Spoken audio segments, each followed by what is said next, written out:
Hey guys, how's it going? Hope you're doing well. My name is Crown, and today I'm going to read you some very interesting stories that I hope that you're gonna love. And now, without further ado, let's go!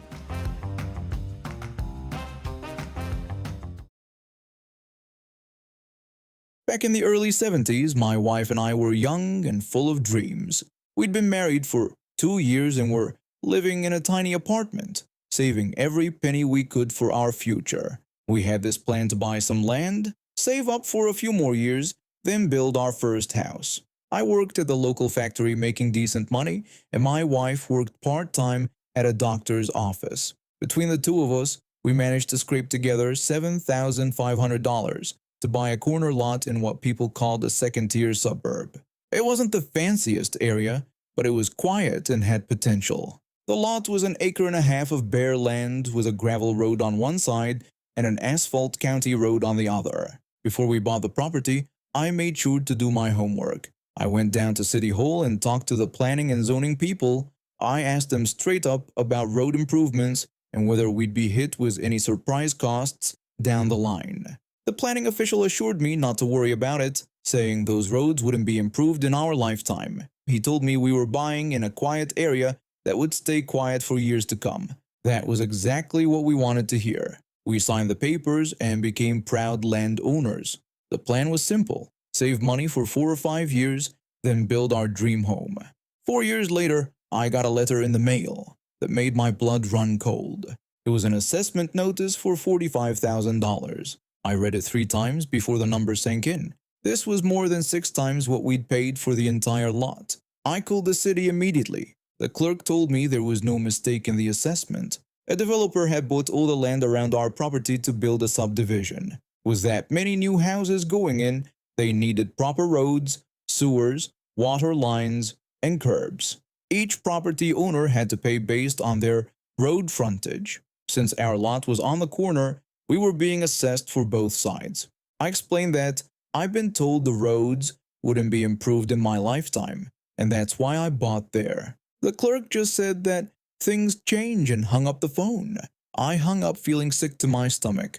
$45,000 might as well have been $1 million. We didn't have that kind of money, and neither did the bank. But the city wasn't done with us yet. A few weeks later, another letter arrived. They needed land easements to widen the roads and install all these improvements. They wanted to take almost half an acre of our property. The paperwork they sent over was thick and full of legal language I couldn't understand, so I took it to a lawyer. He looked it over and asked me how much they were offering for the land.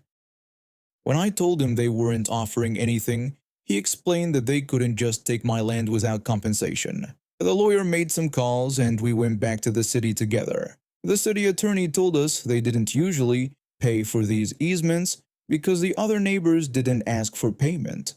My lawyer responded that it didn't make their actions legal and that they needed to compensate me for taking my property. The city attorney argued that the other property owners had signed without asking for money, but my lawyer said that just meant they had made a mistake. After weeks of back and forth, they agreed to pay me $4,500 for the land they were taking. It wasn't much, considering they were getting almost half an acre, but it was better than nothing.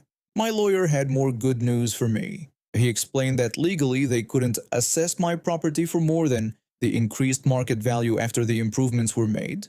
This meant that if my property wasn't worth $45,000 more after they made these improvements, they couldn't charge me the full amount. We sued the city. I tried to sell the lot for $45,000 to prove it wasn't worth that much, but nobody would even make an offer. When we got it appraised, it came back at a much lower value. The city ended up settling with us and reducing our assessment to $13,500. Even at the reduced amount, the whole situation left a bad taste in my mouth. Our quiet corner lot was now on a busy intersection with heavy traffic. Building a single-family home there didn't make sense anymore, so I came up with a new plan. I drew up a proposal for 6 small rental units, like attached row houses, and presented it to the city council. I explained that given the increased traffic and the nature of the area now, these rental units would be a better fit. I had worked with their city planner to make sure everything met zoning requirements. The city council member responded that this didn't fit with the character of the neighborhood. I pointed out that the neighborhood had changed when they approved the subdivision and road improvements, but they shot down my proposal anyway. I revised it according to their feedback and submitted it again. Shot down, I revised it again. Shot down again. After the third rejection, I realized what was really happening. They were still angry about having to pay me for the land easement. Word had gotten out, and other property owners had started asking for compensation too. The city was taking their frustration out on me. I tried a different approach and submitted proposals to rezone the lot for commercial use, maybe a gas station or a small restaurant. Every proposal was rejected. The city council member would tell me they didn't think commercial development was appropriate for this location. When I argued that it was a busy corner lot now and commercial made perfect sense, they would simply say the decision had been made. After years of fighting with the city, I was exhausted and nearly broke from legal fees. I decided to cut my losses. I found a non-profit organization that built houses for homeless families, similar to Habitat for Humanity, and donated the lot to them. The generous market value appraisal they provided gave me a huge tax deduction, allowing me to almost break even on the whole mess. But the story doesn't end there. A few years later, the city came after me for unpaid property taxes on the lot. I had to prove to them that I'd transferred the title to the nonprofit several years earlier. Apparently, the organization had gone bankrupt, and the lot was sitting empty. For 40 years, I drove past that corner lot on my way to work. My wife and I stayed in the neighborhood, raised our kids there, and watched the area grow and change. That empty lot became a neighborhood joke. Everyone knew the story of how the city had screwed over the guy who tried to develop it. The city had to maintain the property for 4 decades. They cut the grass, cleared snow from the sidewalks, and basically took care of a lot that should have been generating tax revenue. 2 years ago, I noticed construction activity on the lot. The city had finally sold it, and someone was building what looked like a 4-unit residential building. I did some quick math, and the numbers made me smile. Those 6 rental units I wanted to build back in the late 70s would have been worth about $500,000 when completed. Today, similar units in the area are selling for around $250,000 each, which means my original project would now be worth about $1.5 million. Over 40 years, with an average assessed value of around $1 million and the city's average property tax rate of 1.32%, the city lost $528,000 in tax revenue, all because they didn't want to pay me $4,500 for that land easement. Back in high school, my 2 best friends and I had just gotten our licenses and were doing what every teenager does, cruising the main street on Friday nights. This was the spot where everyone went to show off their cars, race, and just hang out. The whole street would be packed with kids in souped-up cars with their music blasting. We were driving along one beautiful Friday afternoon when I spotted something that made my teenage brain completely malfunction.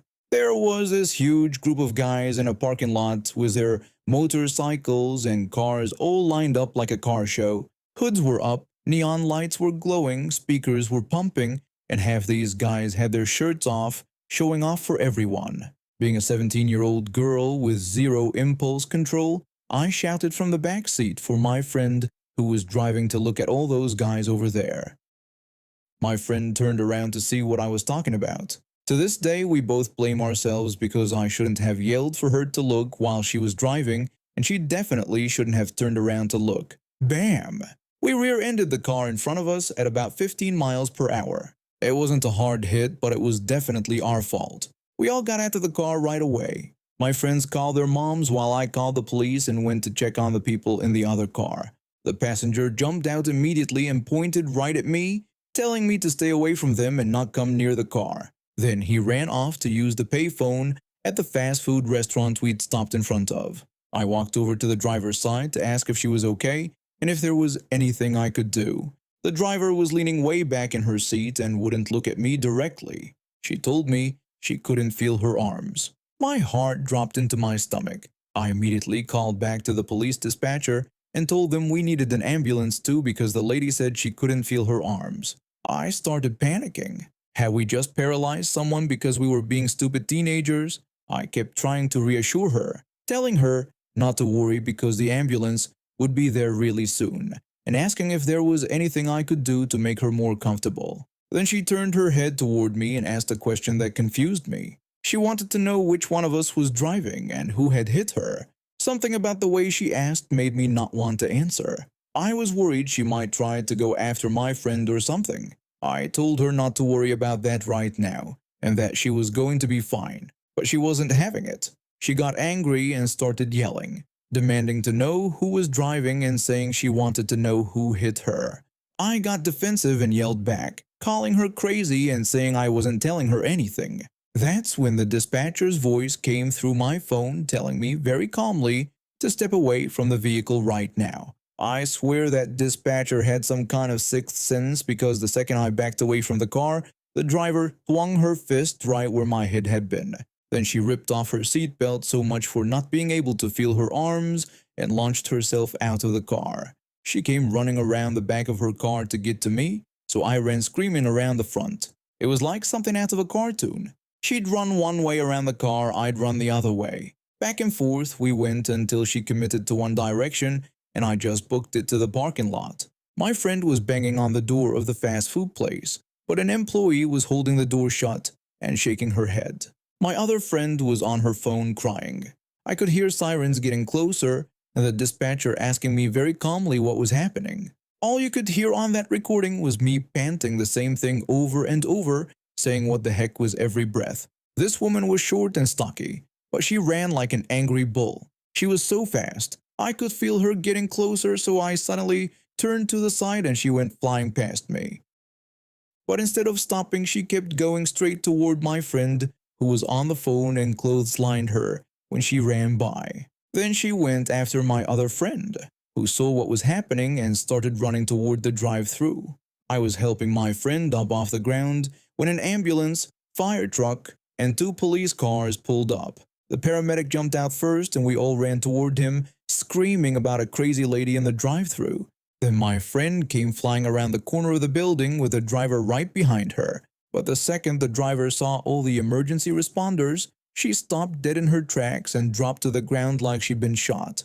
She started shaking and pretending to have a seizure right in front of the paramedics and police. Her passenger friend, who had been on the payphone this whole time, dropped down next to her and started wailing, begging someone to help her and demanding that the police arrest us girls because we had attacked his friend. The acting was so over the top it was almost funny. The paramedics loaded her onto a stretcher and took her to the hospital while we gave our statements to the police.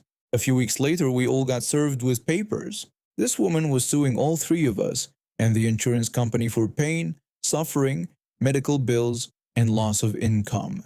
She claimed that after we hit her car, I dragged her out of the vehicle and my friend chased her through the drive-thru with intent to harm her. But here's the thing. The whole incident was recorded. The 911 recording proved she got out of the car on her own, and the security cameras from the restaurant showed her chasing us, not the other way around. The lawsuit got thrown out and she had to pay all our legal fees. It got even better. My friend's lawyer got pictures of her at a music festival jumping around and dancing when she was supposedly suffering from whiplash, knee injuries, and constant dizziness. That's insurance fraud, and she ended up spending a year in jail and paying a huge fine. A few months after she got out of jail, weird things started happening. We'd find dead animals on our front porches, in our mailboxes, floating in swimming pools, hanging from car mirrors.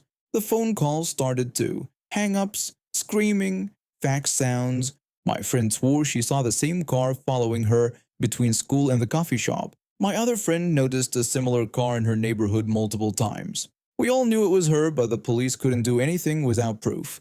Our parents were getting harassed because she kept calling the house phones instead of our cell phones, and our younger siblings were terrified of the dead animals. Finally, my friend's mom bought a guard dog named Duke, a big German shepherd who was trained to protect the property. They figured the next time someone tried to leave a dead animal, Duke would be ready. One night, my friend's whole family was watching TV when they heard rustling in the bushes outside. Suddenly, a dead squirrel came flying through the open window. Duke immediately jumped through that same window and tackled whoever was outside. My friend said when they got outside, Duke had this woman pinned to the ground with her entire shoulder in his mouth. She was dressed in all black with a ski mask, gloves, the whole criminal outfit. My friend yelled for Duke to hold while her mom called the police. When the cops arrived, they searched her car parked down the street. Inside, they found drugs, stolen credit cards, pills, a knife, trash bags, and cleaning supplies. The prosecutor threatened to charge her with kidnapping since she had supplies that suggested she might have been planning something much worse than just harassment. To avoid the more serious charges, she pleaded guilty to stalking, harassment, drug possession, and credit card fraud. She got sentenced to 5 years in prison and served 3. We sued her for all the emotional distress, therapy costs, and security measures our families had to take because of her harassment. That's where my final payment came from that I mentioned at the beginning. It's been years now, and none of us have heard from her since she got out the second time. 3.5 years ago, I was dealing with some serious health issues that required 3 different medications to keep me stable. I had bipolar disorder, high blood pressure, and knee problems that made it hard for me to exercise like I used to. My old doctor had moved away, so I needed to find someone new to write my prescriptions. I've been taking these 3 medications for over a year with no problems. My mood was stable, my blood pressure was under control, and while my knees still hurt, at least I could manage my mental health properly. All I needed was a simple appointment to get my prescriptions renewed so I could keep taking what was already working. I made an appointment with this new doctor. Let's call her Karen because that's exactly what she turned out to be. The appointment was scheduled for 15 minutes, which should have been plenty of time to write 3 prescriptions for medications I was already taking. Karen took my blood pressure and weighed me, then wrote out the prescription for my blood pressure medication. So far, so good.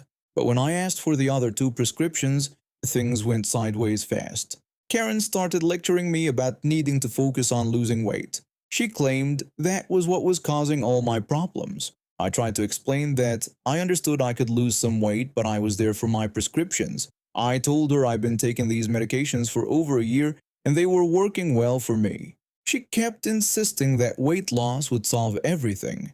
She said I just needed to exercise more and eat less. I explained that I had knee pain that made it difficult to be as active as I'd like. I mentioned that was actually something I hoped to discuss with her separately, but right now I just needed my prescriptions renewed.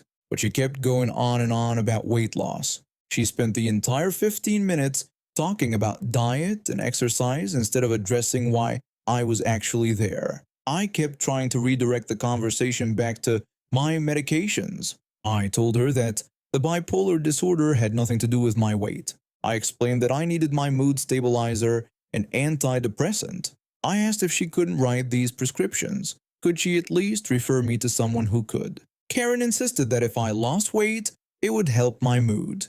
She claimed I didn't need those other medications if I just took better care of myself. She refused to write the prescriptions and refused to refer me to someone else who could help.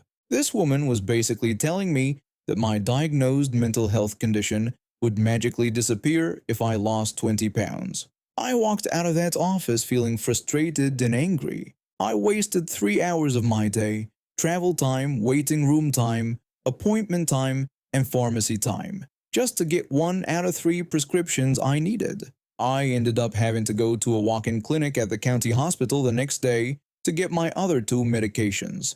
The doctor there had no problem writing the prescriptions and couldn't understand why Karen had refused to help me. The day after that, I called Karen's office to officially fire her as my doctor. I also called my insurance company to explain what had happened and why I was switching providers. The insurance representative was very apologetic about what had happened. They told me I had acted appropriately and that I absolutely could switch to another doctor. A couple of days later, my phone buzzed with a text from my mom. She told me that Karen had called and wanted me to come back in and see her. I was livid. How did she even get my mother's phone number? Mom was listed as my emergency contact, but getting fired by a patient is not an emergency. I was also really creeped out that she would call my mother instead of respecting my decision to find a new doctor. But the harassment didn't stop there. For months afterward, I got phone calls and emails from Karen's office telling me to schedule a follow-up appointment. Every single time I would explain that I had fired her and switched to a different doctor. The office staff would insist that I needed to come in for my appointment. I would tell them that I fired her and had a new doctor now. They would argue that I was still a patient there. I would explain that no, I wasn't, because I had officially terminated my relationship with that practice months ago. This went on and on. I started keeping records of every call and email because it was getting ridiculous. I had enough and called the office one last time. I told them that if they contacted me again, I would file an anti-harassment order.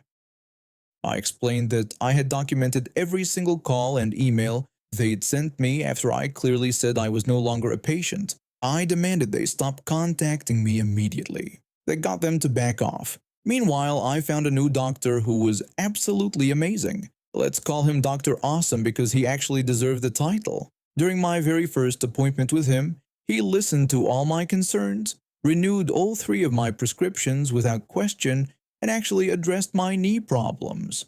Dr. Awesome suggested we get some X-rays of my knees and set me up with physical therapy. He explained that the pain I was describing sounded like it could be arthritis, and we should get that properly diagnosed and treated.